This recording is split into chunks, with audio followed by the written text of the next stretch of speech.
삶으로 열어가는 아름다운 신앙 간증 오직 주만이의 김명인입니다. V자 대형으로 하늘을 날아가는 철새들을 보면요, 참 멋지다는 생각이 들죠. V자로 떼지어 날아가는 이유, 공기 저항을 이기고요, 서로 협력해서 먼 길을 가야 되기 때문입니다. 기러기들은 한 마리가요, 대열에서 이탈하면 두 마리의 기러기가 그 곁으로 간다고 해요. 그리고 다치거나 상한 기러기가 회복되거나 혹은 죽을 때까지 그 곁을 지킨다고 합니다. 내가 힘들 때 끝까지 함께 해줄 친구가 있다는 건 참 감사한 거겠죠. 우리 모두에겐 그렇게 멋진 친구 예수님이 함께 하십니다. 아멘. 그렇게 언제나 우리와 동행하는 예수님을 자랑하는 우리 이웃들을 만나는 시간입니다. 삶으로 열어가는 아름다운 신앙 간증 프로그램 오직 주만이, 오늘도 멋진 간증들 준비되어 있습니다. 그 전에요, 이 자리 벌써 은혜롭게 채워주신 분들부터 소개해 드릴게요. 춘천 한마음교회 성도님들 함께하고 계십니다. 반갑습니다.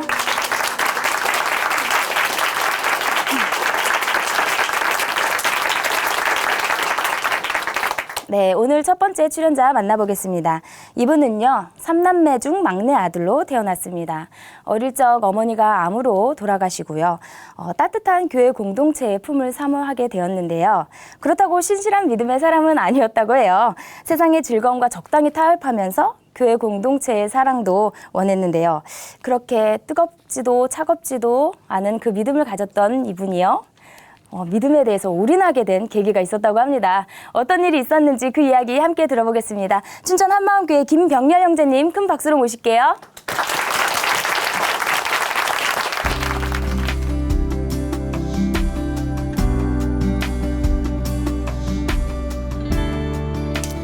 안녕하세요.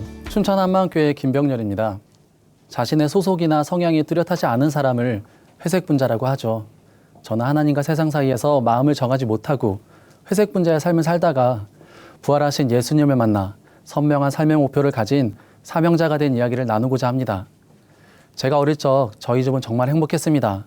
특히 3남매 중 막내 아들이었던 저는 부모님과 누나들로부터 귀여움을 많이 받으며 자랐죠. 그런데 저희 아버지는 기독교를 싫어하셨어요. 아버지는 기독교인들이 조상들을 섬기지 않는 예의 없는 사람들이며 낳아준 아버지가 아닌 하나님 아버지만 중요하게 여긴다 생각하셨죠. 그런 상황에서 저는 아버지 몰래 신실한 크리스찬이었던 누나를 따라 교회를 다녔습니다. 그러나 그런 행복도 잠시, 저는 10살 때 엄마를 암으로 잃어버리게 되었습니다. 그 이전에 행복했던 우리 집의 모습은 어디서도 찾아볼 수 없었고, 저는 힘겨운 학창시절을 보내야 했습니다. 당시 저에게 있어서는 집을 벗어나는 것만이 유일한 바람이었죠. 춘천교도로 진학한 누나는 방학 때만이라도 제 마음을 편하게 해주고자 저를 춘천으로 데리고 와 한마음교회 기숙사에 머물게 하였습니다. 제가 처음 접한 한마음교회는 저희 집과는 완전히 반대였어요.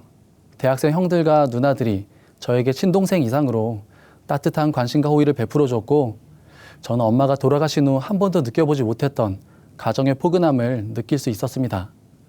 저는 이곳에 계속 머물고 싶은 마음에 대학도 춘천에 있는 곳으로 진학했습니다. 이렇게 한마음교회에서 시작된 대학생활과 신앙생활은 너무 행복했고, 교회의 가르침을 따라 형제들과 함께 신앙생활을 열심히 했습니다. 그 후 저는 군대에 입대하면서 교회를 벗어나 완전히 새로운 환경에 처하게 되었고, 국내의 귀빈의 의전 행사 등을 담당하는 의장대로 배치를 받았습니다. 그곳 내무실 복도에는 고인의 이름이 새겨진 큰 괴종시계가 있었는데요. 그 시계는 제가 입대하기 전 구타사고로 사망한 고참의 가족이 그런 일이 다시는 생기지 말라는 바람으로 기증한 것이었어요. 그만큼 구타와 가혹행위가 많은 곳이었죠. 저는 그 시계에 얽힌 사연을 듣고 나서는 여기서 눈치 없이 복음 얘기했다가 저 시계에 내 이름까지 새기겠다. 복음이고 뭐고 조용히 지내다가 살아서만 제대하자라는 생각으로 제 신앙을 뒤로하고, 고참들이 시키는 일이라면 음주, 흡연뿐만 아니라 타 종교활동 참석까지 가리지 않고 세상과 완전히 타협하며 살았습니다. 진로 문제를 결정할 때도 입으로는 주와 복음을 위해 제 인생을 드리겠다 했지만 실제 삶에서 주와 복음은 제 안중에 없었지요. IMF 직후 나아질 줄 모르는 불경기와 취업난을 보면서 안정되고 편안한 삶을 준비하는 것이 제겐 급선무였습니다. 치열한 경쟁 사회일수록 전문직이 최고다. 믿는 사람이 세상에서 더 성공해야 덕이 되는 거야 라는 생각으로 군 전역 후 사법고시 공부를 시작했습니다. 가끔씩 예전의 구질구질한 고시생 티를 완전히 벗고 검사로, 변호사로 멋지게 학교를 방문하는 선배들을 볼 때면 너무도 부럽기만 하였고, 그에 반해 아무것도 가진 것 없는 초라한 고시생에 불과한 제 모습이 대조되어 더없이 위축되곤 하였습니다. 그리고 그 선배들의 모습만을 동경하며 수험 생활을 이어갔고, 눈에 보이는 그 선배들과의 관계 형성이 보이지 않는 하나님과의 관계보다 더 중요하게 여겨졌습니다. 그러면서 모든 예배가 점점 부담이 되어갔고, 나중엔 신앙생활 자체가 장애물로 여겨지더라고요. 하나님을 저버린다는 마음에 항상 부담과 찔림이 있었지만, 괜찮아, 합격으로 영광을 돌리면 되잖아 라고 되뇌이며 자기 위안을 삼았지요. 목사님께서는 예배 중에 술 하나 끊었더니 친구들이 싹 끊어지더라는 일화를 자주 말씀해 주셨는데요. 저는 목사님 성격 참 유별나셨네, 뭐 그렇게까지 극단적으로 할 필요 있나 하는 생각만 들더라고요. 과유불급이라는 말처럼 하나님과 세상 사이에서 지나침 없이 적절한 황금 비율을 지키며 살아가는 게 가장 이상적이라고 생각했었지요. 실제로 저는 지인들로부터 병렬아, 크리스찬들이 딱 너만큼만 신앙생활하면 참 좋겠다라고 하는 칭찬인지 비난인지 모를 말을 자주 듣곤 하였습니다. 그런데 말이 좋아 과유불급이고 황금 비율이지 시간이 지날수록 저만 점점 지쳐갔습니다. 이건 뭐 믿는 사람도 아니고 안 믿는 사람도 아니고 공부에만 매진하는 것도 아니고 복음을 위해 올인하는 것도 아니고, 더군다나 고시는 볼 때마다 떨어지고 그러기를 3년째 반복하자 아버지께서는 이게 다 예수 믿어서 그런 거라며 분을 내셨고, 저는 그런 아버지에게 서운한 마음에 아버지를 점점 멀리하였습니다. 안 그래도 교회 다니는 것 때문에 아버지와 갈등이 깊었었는데 상황은 점점 악화되고 있었지요. 나중엔 버틸 수 없는 부담감을 피해 쉽고 듣기 좋은 설교를 찾아 이 교회 저 교회로 떠돌고 있었는데요. 참 신기한 게 그렇게 배회할수록 한마음교회에서 듣던 목사님의 호통 소리가 더 그리워지기만 했습니다. 결국엔 사법고시와 기대를 걸었던 노무사 시험에서도 모두 떨어지고 나서 저는 막다른 길에 내몰리게 되었고, 살 길은 복음 하나밖에 없다는 생각이 들어 한마음교회로 다시 돌아왔습니다. 목사님께서는 예배 중에 여보셔, 인생 찌질하게 집 하나 사고 텃밭 일고 다 가실 겁니까? 아니면 멋지게 주와 복음을 위해 살다 가실 겁니까? 라며 또 호통을 치시더라고요. 저도 주와 복음을 위해 인생을 살자는 다짐으로 하나님을 간절히 찾았습니다. 그런데 정작 제 인생을 걸고 진지하게 말씀을 보기 시작하니 이전에 당연히 믿을 수 있었던 말씀들까지도 의심이 들고 성경 말씀 한 구절 한 구절마다 의문만 가득해졌습니다.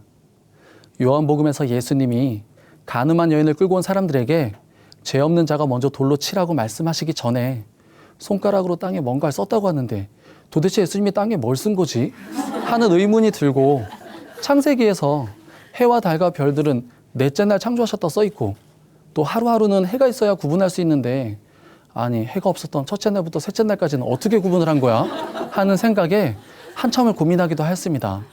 게다가 성경에 없는 각종 의혹들은 어쩜 그렇게 근거 하나 없이도 잘만 믿어지는지, 이런 5만 가지 잡생각과 의문들 때문에 저는 혼란스럽기만 했습니다. 그런데 목사님께서는 매 예배 때마다 성령의 역사가 있어야 한다고, 성령의 역사가 없고서는 결코 예수님을 주라 시인할 수 없다고 강조를 하시는 거예요. 결국 제가 할 것은 단 하나, 성령님께 의뢰하는 것이었습니다. 그래서 그때부터 새벽을 깨우고 예배 말씀과 기도에 창념하였고, 특히 부활장이라 불리는 고린도전서 15장 말씀을 매일매일 반복해서 읽고 고민했는데요. 하나님께서 저 같은 영적 지진아를 불쌍히 여기셨는지 그 말씀에 나와 있는 사도 바울의 증언을 통하여 예수님의 부활을 확증하고 그 앞에 온전히 굴복되도록 해주셨습니다. 예수님께서 성경대로 사흘 만에 다시 살아나셔서 500명이 훨씬 넘는 사람들에게 보이셨고, 맨 나중에 만삭되지 못하여 난 자 같은 내게도 보이셨느니라. 사도 바울이 저에게 이렇게 전해주고 있었습니다. 남들에게 전해드린 얘기들이 아니라 자신이 직접 본 사실들을요. 그리고 예수님의 부활은 이런 근거들이 있기 때문에 사실이야라고 논리적으로 예측한 것이 아니라 그냥 부활하신 예수님을 내가 보았다라고 증언하고 있는 거예요. 나아가 거기서 멈추지 않고 죽은 사람은 절대로 다시 살 수 없다고. 그래서 예수님의 부활도 거짓이라고 불신하고 다투던 자들에게 예수님이 다시 살아나셨다고 전파되고 있는데, 도대체 너희들은 어찌하여 아직도 죽은 자가 사네 못 사냐는 논쟁만 벌이고 있는 거야. 만일 정말 죽은 자가 다시 살 수 없다면 예수님도 부활 못했을 것 아닌가. 그런데 중요한 건 내가 부활하신 예수님을 직접 봤다니까 라고 반문하며, 부활하신 예수님을 내가 보았고 그렇기 때문에 죽은 사람이 다시 살 수 있다는 사실을 강조하며 확인하는 것이었습니다. 그 고백을 듣는데 저는 정확히 알 수 있었습니다. 바울이 이걸 정말 봤구나. 바울이 본 예수님의 부활이 너무 확실했기에 이것 때문에 죽은 자의 부활, 자신의 부활, 그리고 모든 사람의 부활까지도 확증한 것이구나. 그래서 예수 믿는 자를 죽이던 사울의 삶에 종지부를 찍고 이 세상을 배설물로 여기며 자기 생명을 조금도 귀한 것으로 여기지 않는 부활의 증인이 된 것이구나. 그때 어릴 때 보았던 엄마의 마지막 모습이 떠올랐습니다. 저는 입간하기 전 회색빛으로 차갑게 굳어있던 엄마의 얼굴을 보자마자 너무 두려워 고개를 돌렸었고, 곁에 계시던 어른들께서 제 눈을 가려주고 안아주었는데요. 죽음의 의미조차 이해하기 어려운 어린 나이였지만 엄마의 죽음을 직접 보고서야 저는 본능적으로 알 수 있었습니다. 엄마는 영원히 돌아올 수 없다는 것을요. 그리고 엄마에게 도대체 무슨 일이 일어난 것인지, 이런 일이 왜 나에게 일어나야 했는지에 대해서 논리적으로 이해할 수는 없었지만 그것은 실제로 제 눈앞에 발생한 사실이었고 저는 그것을 받아들여야만 했습니다. 엄마의 죽음 앞에 놓였을 때처럼 도저히 논리적으로 이해할 수는 없었지만 부활하신 예수님을 내가 직접 보았다고 하는 사도 바울의 증언과 그 삶을 저는 그대로 받아들일 수밖에 없었습니다. 그때 깨달았습니다. 왜 부활이었는지. 예전엔 전지전능하신 하나님이시라면 하늘이 열리는 기적이나 천국과 지옥의 생생한 모습을 딱 한 번만 보여주어도 아무 의심 없이 쉽게 믿을 수 있을 거라 생각했었는데요. 그런 허망한 생각이 모두 날아갔습니다. 하나님께서 모든 사람으로 하여금 당신을 믿을 수 있도록 선택하신 방법은 죽음을 정복하고 이겨내는 부활이었습니다. 모든 사람이 극복하고자 했으나 결코 극복하지 못한 죽음. 하나님께서는 이 죽음을 이기시고 다시 살아남으로써 당신께서 생명의 창조자이시며 주관자이심을 나타내신 것이었어요. 그리고 아무도 변명하지 못하게 그것을 수천 년에 걸쳐 예언으로 나타내고 역사 속에서의 성취와 그것에 대한 기록을 남겨두어 모든 사람으로 하여금 믿을 수 있도록 하신 거예요. 그제서야 요나의 표적밖에는 보여줄 표적이 없다는, 제자들이 예수님이 부활하신 후에야 성경과 예수님이 하신 말씀을 믿었다고 하는 복음서 말씀들이 이해가 갔습니다. 비로소 저는 예수님을 진정 하나님이라고 고백할 수 있는 완전한 이유를 찾았습니다. 예전엔 수만 가지 의문과 이유들로 인해 예수님을 믿을 수 없다고 생각했었는데요. 정작 저에게 필요했던 것은 믿을 수 없는 수만 가지 이유들에 대한 해답이 아니라 그럼에도 불구하고 믿을 수밖에 없는 단 한 가지 증거였습니다. 죽음을 이기시고 생명의 주관자 되신 하나님 말씀에 더 이상 세상 초등학문의 논리와 이성적 이해가 필요치 않았고요. 완전한 굴복과 흔들리지 않는 믿음이 자연스럽게 이루어졌습니다. 그리고 목사님께서 성토하셨던 근원적인 죄를 정확히 알 수 있었습니다.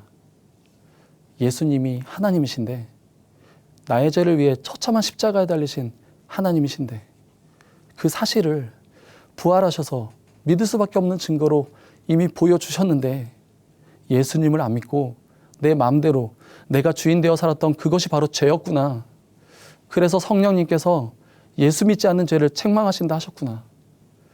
제 모습이 그대로 보이더라고요. 나를 살리려고 핏덩어리가 되어 죽어있는 아들을 안고 있는 아버지 앞에서 저 지금 군대 있잖아요. 고참들한테 맞기 싫으니 하나님 좀 모른 척 할게요. 저 고시 합격하고 성공하게 좀 도와주세요. 그게 덕이 되는 거잖아요. 저 인간관계 중요하니까 저 좀 놔두세요. 제 인생 제 거니까 저리 가세요 하면서 그 아들에게 못질과 난도질을 해온 제 악랄한 모습이 그대로 보였습니다. 저는 살려달라는 말밖에는, 잘못했다는 말밖에는 할 수 없었고 그 죄를 회개하고 예수님을 나의 주인으로 모셨습니다. 부활하신 예수님을 나의 주인으로 모시니 저는 완전히 새로운 사람이 되었습니다. 비록 고시생이라는 상황과 환경은 변한 것이 없었지만 공부를 하든 예배를 드리든 자신 있게 자유하게 임하게 되었고 제가 염려했던 모든 일의 결과를 과감하게 하나님께 맡겼습니다. 그때부터 제 삶도 변화되기 시작했는데요. 한 번은 전도사님께서 교회 자매 한 명을 만나보라며 소개시켜 주었어요. 아니, 고시생이 공부에 매진할 수 있게 있는 여자를 떼어놓어도 모자를 파네.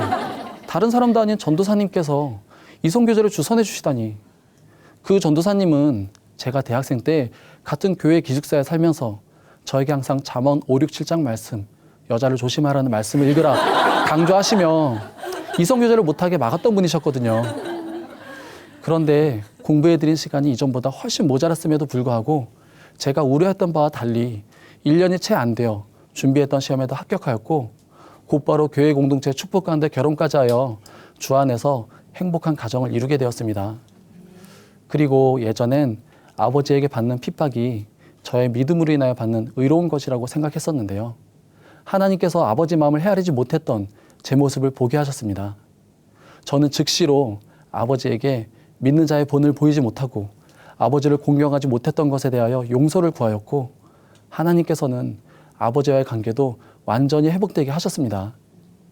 그리고 시험 합격 후 모 회사에서 실무 수습을 시작하였는데요. 100만 원이 채 되지 않는 월급을 받으며 매일 새벽같이 출근하여 새벽 택시를 타고 퇴근하는 생활을 이어갔고 신혼이었음에도 아내와 같이 저녁을 먹어본 적이 없을 정도로 일에만 매달려 했어요.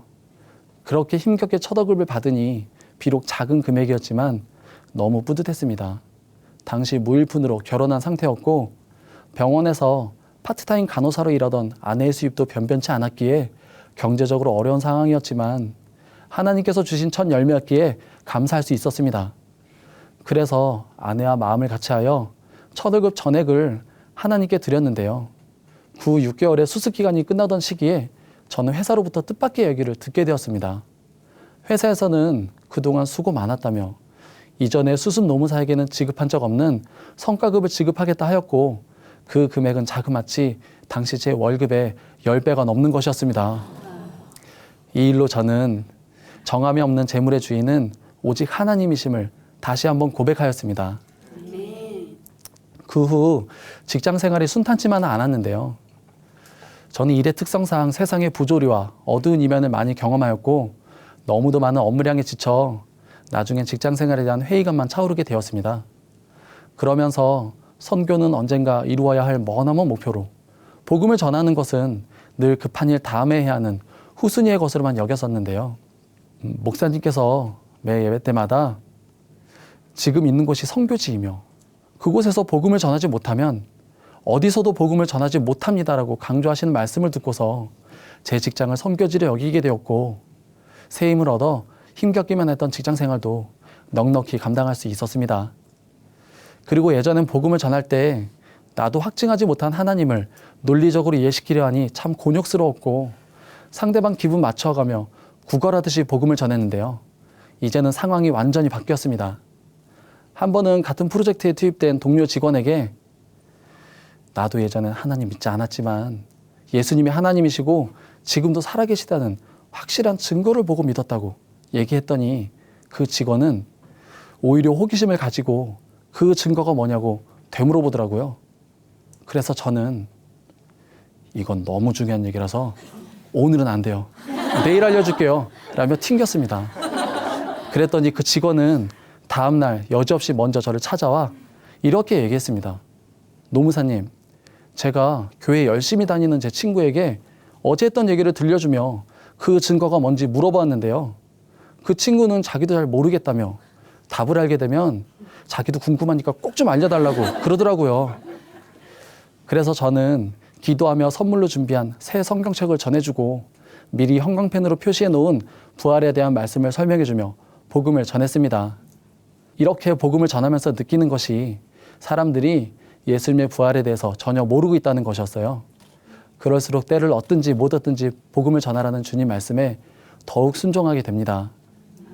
그리고 하나님께서 제 직장에 대한 시각을 완전히 바꾸어 주셨습니다. 예전엔 노무사라는 직업이 사법고시에 떨어져서 어쩔 수 없이 선택한 차선책이라고만 여겨졌고 그 직업 자체에서 별다른 의미를 찾지 못했었는데요. 한 번은 교회 지체분께서 산업재해를 당하셔서 그 가정에 큰 위기가 찾아오게 되었습니다. 그때 저는 산업재해 사건을 한 번도 맡아본 적 없는 신참내기의 노무사에 불과했지만 지체분의 일이었기에 하나님께서 제게 주신 일이라 여기고 오로지 하나님께 의뢰하며 그 일을 처리해 나갔어요. 그 결과 매 절차마다 주님의 도우심을 입어 잘 마무리할 수 있었습니다. 비록 지체분에게 이런 안 좋은 일이 발생했다는 것 자체가 너무 가슴 아팠지만 사후 조치에 조금이나마 도움이 되었다는 사실에 하나님께서 왜 저를 이렇게 인도하셨는지 알 수 있었습니다. 그리고 그 후로도 안팎으로 제 일이 쓰임받는 것을 보면서 주님께서 영혼 구원의 사명을 감당하라고 주신 일임을 알게 되었고 오히려 여기까지 인도하신 하나님께 더욱더 감사할 뿐이었습니다. 하나님과 세상 사이에서 갈팡질팡할 때 하나님께서는 죽음을 이기신 예수님을 보게 하셨습니다. 허울뿐인 크리스찬으로 세상의 종로를 타던 저를 만나주시고 생명보다 귀한 복음을 전하는 사명자가 되게 하신 하나님께 모든 영광을 돌려드립니다. 감사합니다.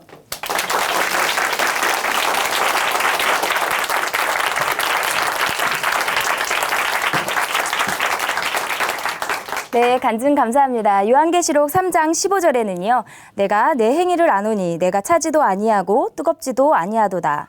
내가 차든지 뜨겁든지 하기를 원하노라. 이렇게 말씀하시는데요. 미지근한 믿음에서 예수님을 바로 믿고 이렇게 뜨겁게 순종하는 모습이 되었는데요. 천국에 가는 그날까지 이 뜨거운 열정 있는 믿음 잃지 않으시기를 기대합니다. 그리고 또 우리도요. 세상 앞에 설 때마다 예수님은 어떻게 하실까? 예수님이라면 어떻게 하실까? 이렇게 생각하고 행동하는 진정한 크리스찬의 삶이 되어야겠습니다. 아멘. 하나님으로 인해 변한 삶의 고백이 있는 간증 프로그램 오직 주만이 오늘은 여기까지입니다. 지금까지 함께해 주신 춘천 한마음교회 성도님들 그리고 시청자 여러분 감사드립니다. 오늘도요 이 시간 찬양으로 마무리하겠습니다. 오늘 찬양해 주실 분은요 전대현 형제님이시고요. 함께할 찬양은 100번을 고백해도입니다. 오늘도 하나님 은혜 가운데 성령 충만한 하루 보내세요. 감사합니다.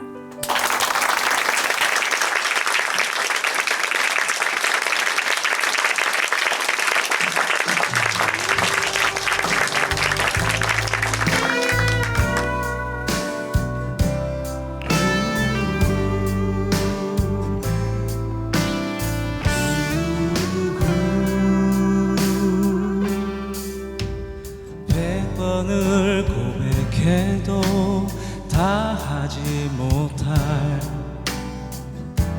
주를 향한 내 사랑 1000번을 불러도 늘 아쉬운 노래 오늘도 부르는 이 노래 100번을 고백해도 다 하지 못할 주를 향한 내 사랑 1000번을 불러도 늘 아쉬운 노래 오늘도 부르는 이 노래 주를 예배하는 것 숨이 막힐 것 같은 감격 찬양하는 것 눈물로 다 할 수 없는 고백 내 인생 다시 살 수 없어도 한 줌의 후회도 하지 않은 그런 꿈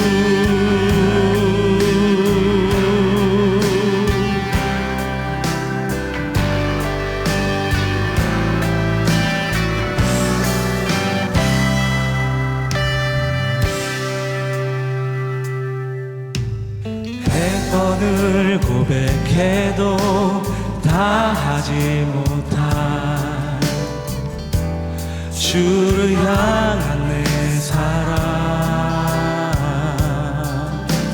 1000번을 불러도 늘 아쉬운